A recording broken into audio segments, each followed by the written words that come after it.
left-wing Kingz. Listen, think, act, repeat. So states periodically clean up their voter registration list to remove voters like people who pass away, they move out of state, whatever. But that's necessary, right, to make sure that your voter rolls are accurate. But some people are doing it for bad reasons. So Ace, how are states weaponizing their voter rolls to remove legitimate voters?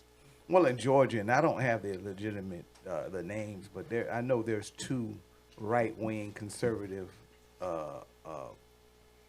groups. I think it's like Daughters of the Confederacy or something crazy Good like Lord. that. I don't know, but it's something like that.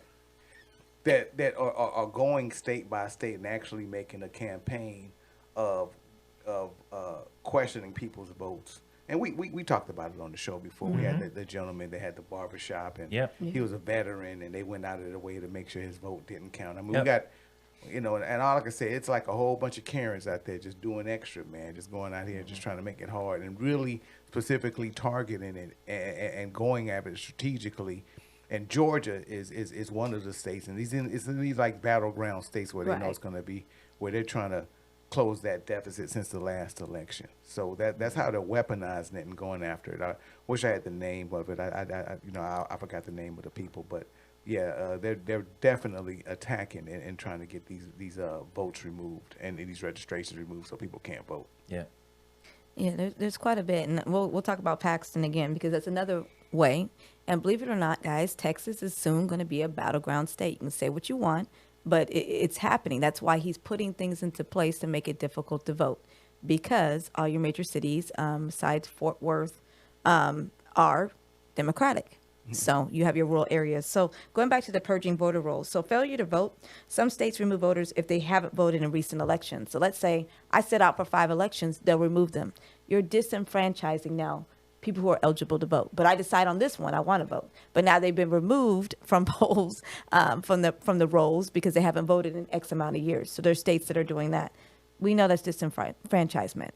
Also mismatch information. So let's say me and my husband both have the same middle name. Mine's Renee, Renee. How you spell your name? Rene, 1E. Okay, but if mine has Rene, guess what? Now I'm removed because my name doesn't match who I am. Or Walanda is my first name, right? I have the A and the O mixed up. So I'm still who I am, but now I can't vote because the letters of my names are it's not spelled correctly. So again, disenfranchising legitimate voters. They also do use of cross-check programs. So basically, let's say I'm in Texas and I've lived here for 10 years and now I moved to Maryland. Well, I'm double registered, unfortunately. Like I'm registered in Texas and then I want to go vote in Maryland. If they see that you're registered in both states, guess what? Now your vote don't count. Now it won't count for Texas, nor will it count for Maryland. Yeah. I mean, just things that they are doing to make it difficult to vote, because we all know large numbers, right, paint a bigger picture. Okay? You don't want people to vote.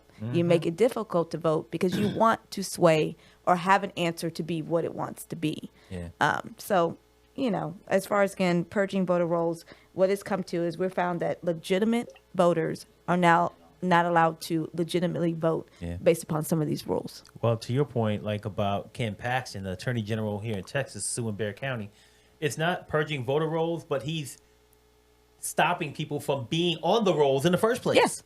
So it's doing it the opposite way. It's doing it from the front door instead of pulling them out the back door. You know what I'm saying? And that's messed up because, to me, I'm a person that wants as many people voting as possible because then it creates more of a true picture of what we need and want as a country, regardless of who wins and how they win. Because at the end of the day, I don't think we got enough people voting.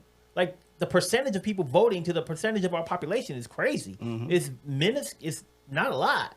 So we need more people voting, and that's what Bexar County is trying to do. They're trying to help disenfranchise people, whoever, to get their opinion or their vote heard by sending out these cards to people who are eligible but unregistered, right? So that they can register and make their voice heard.